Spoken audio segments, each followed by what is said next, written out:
Bonjour à tous, bienvenue dans cette nouvelle vidéo. Donc tout d'abord, j'ai déplacé mon convertisseur et mes batteries dans la chaufferie. Tout simplement parce que j'ai fabriqué ce support de batterie. Donc c'est du médium noir que j'ai fait couper sur mesure, la cote que j'ai demandé. J'ai fabriqué des supports en bois avec l'espacement pour ça ventile. J'ai mis des ventilateurs à l'intérieur, un en haut, un en bas, parce qu'il fait chaud dans cette pièce vu que c'est la chaufferie. Et j'en ai profité, j'en ai rajouté un sous mon convertisseur, ce qui chauffe aussi beaucoup dans cette pièce. Donc là, moi j'ai des US 2000 B. C'était les modèles il y a presque 3 ans maintenant, parce que je les ai eu en juillet 2019. Et donc ici j'ai les derniers modèles US 2000 C à rajouter dedans. Donc pour l'instant j'en ai que 2, j'en ai 2 autres qui vont arriver bientôt. Je vais tourner tout mon bloc, parce que j'ai remis ma planche que j'avais à côté, qui est fixée dans mon meuble, et donc lui dessus. Donc voilà le meuble. Donc je me suis fait une porte en plexiglas pour pouvoir voir correctement à l'intérieur, sans, et surtout que les enfants n'y touchent pas. Donc là pour l'instant je les ai mis tout en bas, celle-ci, parce que le poids en bas c'est mieux. Il faut toujours mettre les plus récentes en maître et les anciennes en esclave, c'est ce qu'ils expliquent. Donc je passe mes câbles à l'arrière finalement, comme ceci. Donc là il y a le ventilateur, il y en a un qui aspire et l'autre qui rejette, donc ça fait une circulation d'air à l'intérieur. J'ai remis mon coupe-circuit ici et j'ai mes câbles qui montent à l'onduleur, et j'ai l'alimentation en bas des ventilateurs sur un transformateur 12 volts classique. Donc je vais éteindre tout ça, je vais les mettre en place. Donc voilà, elles sont en place. Donc, alors j'ai débranché mon plus et le câble du BMS qui était ici et là. Donc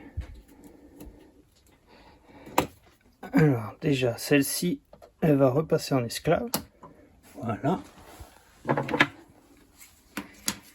Et là je vais mettre les câbles d'ici à ici, ici, et ainsi de suite.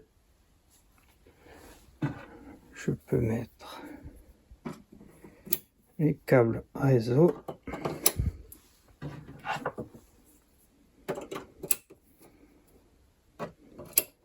Un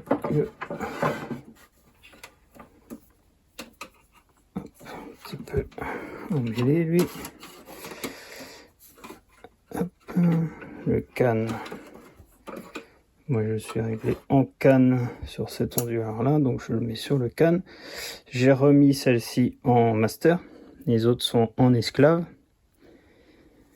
Je mettrai la terre après, je vais d'abord les démarrer une fois câblées pour qu'elles s'équilibrent. Donc je vais vous montrer ça, je câble ça et on se retrouve juste après.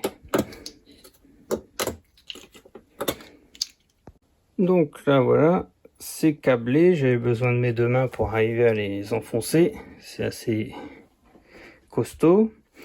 Donc tous mes réseaux sont câblés, il manque les terres, je vais les faire pendant que ça s'équilibre. Donc là je les allume, ils ont tourné un petit peu les boutons, déplacé un peu changer les connecteurs, la console là. Donc je vais démarrer la première, ça va démarrer la deuxième, ainsi de suite. Normalement les miennes sont chargées, et voilà, je savais pas comment étaient les nouvelles. Donc les nouvelles sont un peu moins chargées que celles que j'ai, qui ont chargé aujourd'hui. Là on est le soir. Donc là, ça prend le courant de ces deux-là pour charger les deux nouvelles pour que tout le monde s'équilibre en puissance. Donc je n'allume pas mon convertisseur pour l'instant. J'ai coupé mon coupe-circuit.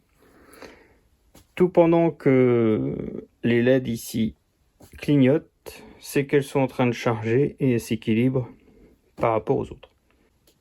Alors, j'ai fait mes raccordements de terre. Donc j'ai pas ma pince ampérimétrique pour voir combien passe des batteries du bas aux batteries du haut. Mais donc celle-ci était à 95% quand je les ai éteintes. Et donc la jauge c'est de 0 à 100. Donc elle devait être à peu près vers les 50%. Donc faut le temps, ça fait bien 10 minutes. Donc quand ce sera égalisé, elles vont arrêter de clignoter et elles vont se mettre en stand-by toutes. Et je pourrai allumer l'onduleur et le paramétrer sur 4 batteries au lieu de 2. Alors voilà, j'ai mis le flash pour que l'on voit ma fabrication là. Donc j'ai pris donc j'ai dit du médium pour l'extérieur, on dit 18, 24 pour le haut et l'arrière c'est un 12 mm d'épaisseur. Et donc j'ai fait un genre d'échelle ici pour les espacer et pour les maintenir bien à plat. Parce que ici on peut les visser comme dans un rack classique, sauf qu'elles sont assez lourdes. Si on visse simplement à l'avant, l'arrière va tomber, donc il faudrait caler l'arrière. Donc moi j'ai mis des bouts de bois comme ça tout le long. En écartement, j'ai mis l'épaisseur des batteries plus 1 mm à peu près, ce qui fait que là elles sont câblées donc ça tient, mais voilà, elles bougent. Si on les touche, elles bougent. Je les fixerai peut-être quand il y aura les 6 et que ça ne bougera plus du tout. De toute façon, elles ne peuvent pas bouger plus que... Faut les bouger pour qu'elles bougent. Elles font pratiquement 25 kg chaque. Donc en ayant 1 mm, même si ça fesse un peu, ça va poser sur la batterie et répercuter le poids jusqu'en bas à la base où j'ai fait des pieds avec un gros bastin. Donc tout le poids vient sur les bastins directement par terre. Alors voilà, toutes les batteries se sont équilibrées. Donc là je vais rebrancher mon convertisseur et on va aller dans les réglages. Donc j'ai rallumé le convertisseur, donc ça garde mes 383 tours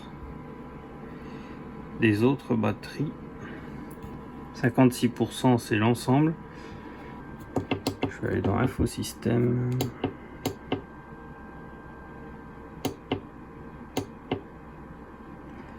Ah. Capacité de batterie 200 ampères-heure, donc il sait qu'il y a bien les 4. Il va charger maintenant en 65 ampères au lieu de 50. Parce qu'il y a 4 batteries et non plus 2. Et si on va en décharge, ça va être la même. En décharge, il va passer à 65 ampères au lieu de 50 avant. C'est sa limite de ce convertisseur là, de 65 ampères. En 50 ampères, ça pouvait, avec 2 batteries, ça pouvait sortir 2250 watts à peu près en décharge, et en charge je montais à 2700. La différence est due au voltage de la batterie. Quand on décharge, ça fait baisser l'intensité, quand on charge, ça la fait monter à 52 voire plus. Donc multiplié par l'ampérage, ça fait plus de watts. Et maintenant, vu que je vais monter à 65 ampères en décharge ou en charge. Je devrais décharger à pratiquement 3000 normalement. Donc je vais remettre la voiture en charge. Alors voilà, j'ai mis la voiture en charge, donc elle est en charge dans le garage.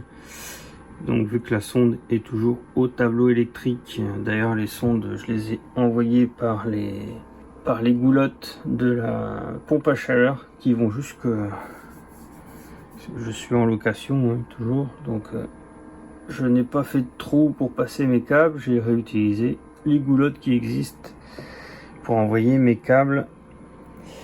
Alors pour rallonger les capteurs, les deux capteurs, j'ai pris un câble réseau comme c'est indiqué dans la notice. Et donc ça fait croire à ce convertisseur là que j'ai une production de 3000 watts. Ce qui est faux parce que ça part dans l'autre sens, mais le capteur fait pas les deux sens.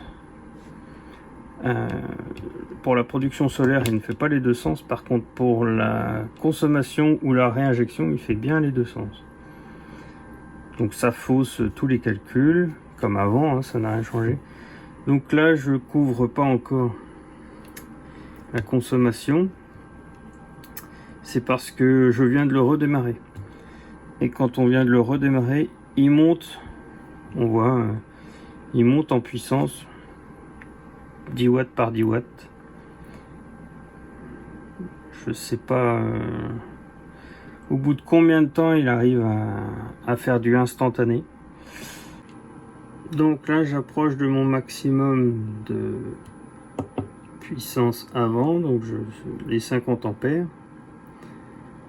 C'est pour protéger les batteries parce que chaque batterie peut délivrer, pour rester dans les normes, jusqu'à 25 ampères et en pic jusqu'à 50 par batterie.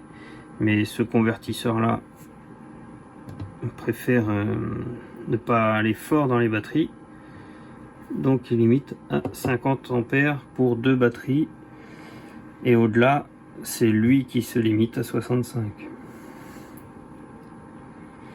Donc si j'ai replacé mon meuble ici, donc les nouvelles sont sur les 3 voyants et les anciennes sont sur 4. Alors pourquoi, je sais pas. Ils sont peut-être pas étalonnés pareil. Je ne sais pas encore pour l'instant, j'ai pas regardé ça. Et j'ai réglé sur 25% de décharge, enfin de 75% de décharge exactement, pour qu'il me reste 25%. On peut aller dans les normes des batteries, on peut aller jusqu'à 80% de décharge, mais je me garde toujours un petit peu parce que j'ai régulièrement des coupures de courant. Là on approche les 60 ampères. Alors c'est pareil, quand les batteries sont chargées à fond, vu que le voltage va être plus haut, ça va sortir plus de watts. Alors voilà, on est arrivé aux 65 ampères de décharge. Demain il est prévu du beau temps, donc je verrai la charge, ce sera pour une autre vidéo. Et donc là je décharge à 2087. Je pense que les batteries pleines, on peut être pas loin des 3000. C'est ce qui est annoncé sur la notice. Donc je couvre pas tout à fait la charge de mes voitures. J'achète 650, 660 watts. Voilà, c'est juste pour un exemple. Je charge pas ma voiture. C'est rare que je charge ma voiture à cette heure-ci. J'ai la possibilité régulièrement de la charger la journée sur la production solaire. Allez, je vous dis merci d'avoir regardé la vidéo et à bientôt pour une prochaine.